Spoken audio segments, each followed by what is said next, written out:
Hi, Rolex here again in the second episode of the Magic Find to Hate Hunter. So this episode is actually quite surprised me.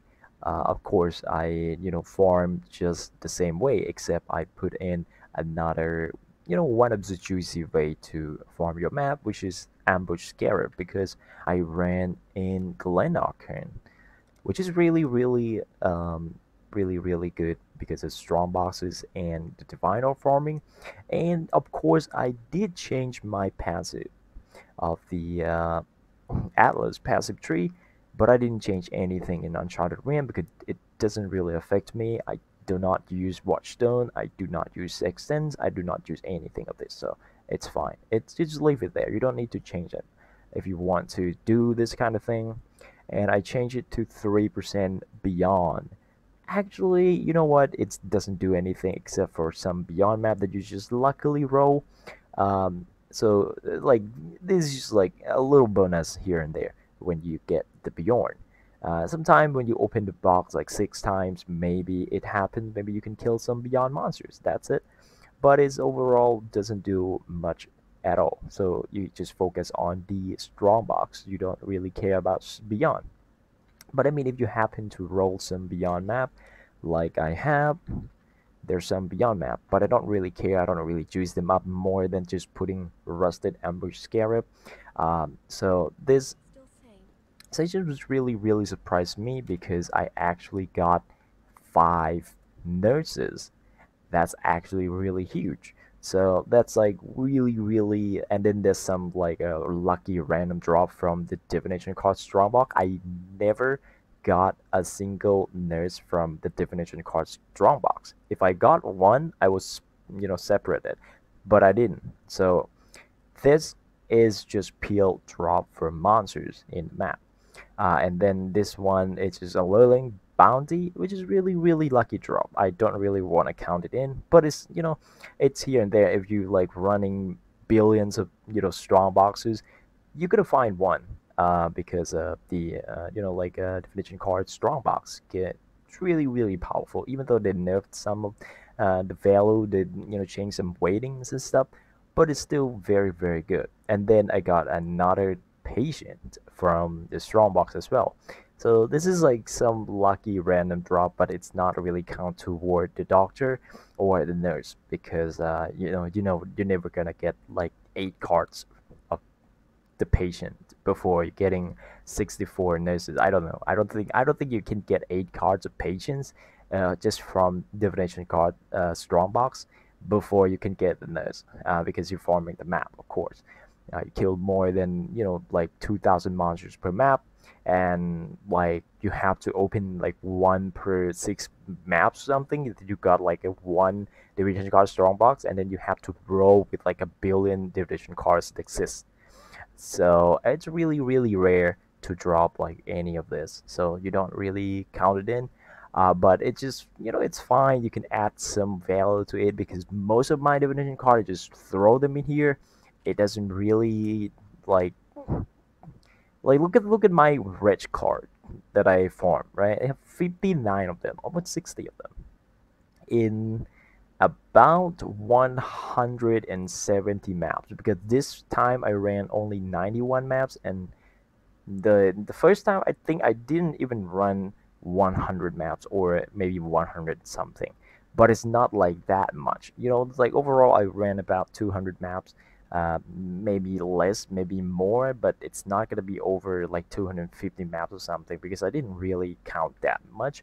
But when I use Scarab, I actually count them because I can buy Scarab, and when I use Scarab, I know how much I lost. So I bought about 77 plus 49, so that is like how much? It's like 126 Scarabs. So I ran until I have 36 left. So that's 90 maps. So I ran 90 maps exactly for this session in 8 hours. So it's like 10 to 11 maps per hour. It's not that fast anymore, but it's still fast. And I'm surprised that I dropped only 3 exalts. And then the rates is just like, yeah, I spent chaos orb on the ambush mod on the Sana mod, And as you can see here, you can see that the nurse is actually more valued than Exalted Orb now because it's dropped so much of them. This is, I don't know if this is a lucky run or the last one I did was the unlucky one because it's 5 nurses in 90 maps. That's like really, really good, right? And then the first time, the first 8 hours, it was absolute garbage. Like 2 nurses in 100 maps. That's not very good. That's not good at all. So, and then of course you can get like some jeweler shops and stuff like that. So I get, so I think the first, section I got 2200. So now I'm getting 48. So that's like 2600 more. So it's actually like more value than it's actually like drop more because you have more strongbox. That's what I expected because you get like 3 additional strongbox every single time that you run, and I think that's pretty good. And of course, we're getting a lot more divine orb. And then the rest is just like, yeah, I picked up. Sometimes I didn't even bother picking it up.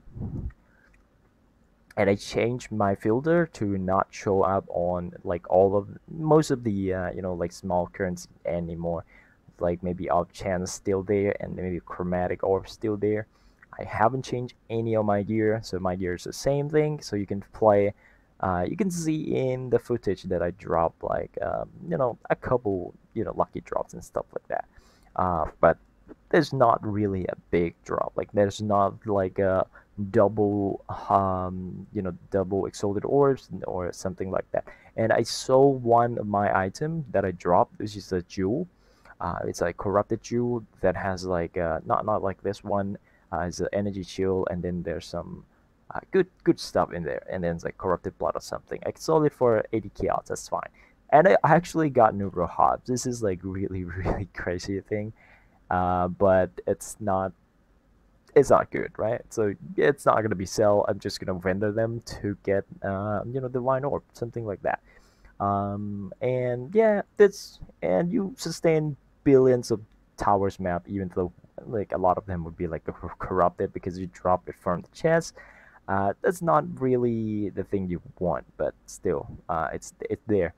And in the next video or in the next session I will juice it up more because I have so many her masks, and I would trade all of them into sacrificial fragments, so I would get like 100 of them, almost 100 of them, and then I will have like something like some here. So I will use sacrificial fragments as well to juice up the map. So I would put in the ambush scarab, the map, and then 3 of the fragments. So that's what I do. I'm going to show you guys with like how I did in the past 8 hours. I think this, and in the past 8 hours I was really lucky with the nerds. If anything drop here, it's that's how it is, that's how it should be, or maybe it's just lucky. You can just incorporate that into your thoughts. It does not really. I didn't really change any gear. I didn't really change any except for strategy. Maybe like changing my. I just changed my passive, Alice passive, and then putting in a rusted ambush scarab, which is like not really big deal. And you can pretty much see that I changed my MTX as well. So I will have my level 21, my level 20 Hero of Ice soon, so I can corrupt them. But that's a lot of money to be made.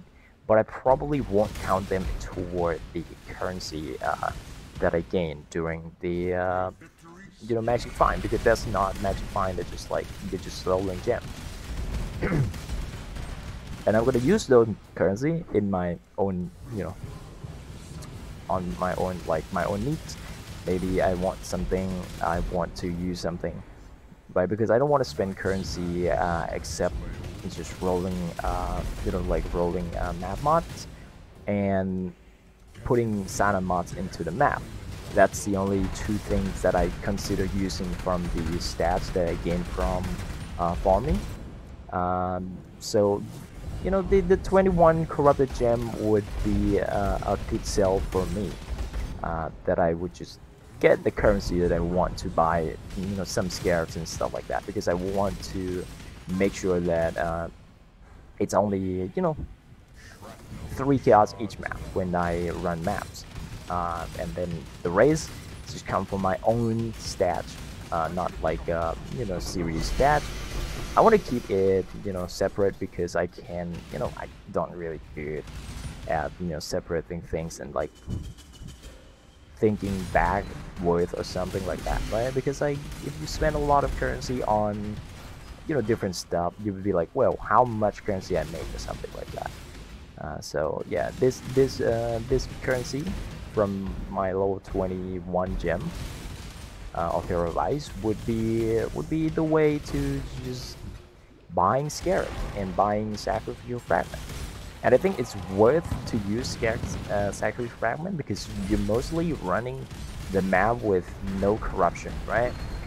Still no corruption. But in the next section, I will corrupt my map, and we'll have to see how much it's go up in terms of like currency per maps, or currency per hour, or currency per 8 hours, something like that. Because this one actually give me 4,500 on the currency total currency gain. That's like really big. It's because the first time it was like 3,200, so now the second time it's just like 4,500. So it's like almost 50% more by just using one Scarab, right? So yeah, that's like really big. But maybe because I'm lucky on the nurse drop or something, I don't know. We will have to see how it goes. Until the series ends, I think we're gonna see a lot of different stuff happening. I think it's gonna end really fast because I already got 7 of the nurses already. So wow, you can see that it's very fast map. It's very short map, and this map actually did profit. Got 1 divine orb and then 4 chaos orb. That's cover the whole cost, and then you get a little bit, stuff. So that's like that's the thing I did for 8 hours. So, and then the next 8 hour we'll get to use sacrificial fragments, which is really nice as well. So I expect to see the similar result on the nerds in 8 hours, and maybe more, maybe late. Maybe if late, it has to be like 4 or 3 nurses. It shouldn't be 2 nurses like the first time we did. Like 8 hours of running a shitty map with no, like, nothing, right? Just like running with like shit atlas tree, and then running with no scarabs. It should have less value, or less, it should have the least expectation on that. But this one will get to use sacrificial fragment, and I will use all of them, just all 3 of them, and then another scarab. So we'll get to see how it's performed. And then I had to spend currency buying a lot of stuff. So I'm going to spend currency in my my main stat stuff, which is like kind of poor now. It's like nothing here. Like got 7 eggs, but this stat stuff is how much I gained so far. That chaos orb, it's basically it's not there because I spend a lot of them running maps, and probably like over 170 180 maps now. So if you times that by 3, because 3 chaos per ambush, and I put ambush in every single map, it's basically almost 600 chaos spent on just open the map, and I have got back so many, right? I have got back so much, like 7,000 something. So it's very good. It's very good. But it's not the best thing. But I just want to see how it goes, and I will probably end up using some of the jewelers and fusing on my, my chest piece soon, very soon. So that's gonna be a lot of, like a lot of drop in currency gain, because you can see that jeweler is actually worth 600 chaos orb. It's like just a little bit less than divine orb, which is like our main method of making currency in this way. If you don't farm the nerds, yeah, you basically farm divine orb in this region, right? So that's gonna be it for this episode, guys, and hope you guys enjoy and stick around if you want to see more in the future. You want to see how I progress and how I get my hate hunter with the shitty gear setup and tier 2 maps. And if you, well, if you want to see me struggling playing 8 hours a day and, well, enjoying the drop, or getting unlucky or getting lucky, you can stick around and wait for the next episode, which is Zia. Maybe it's gonna be tomorrow, maybe it's gonna be in the next day, I don't know, maybe, because like tomorrow I'm just a little bit busy, but I will try to get my video out in tomorrow. See you guys, bye.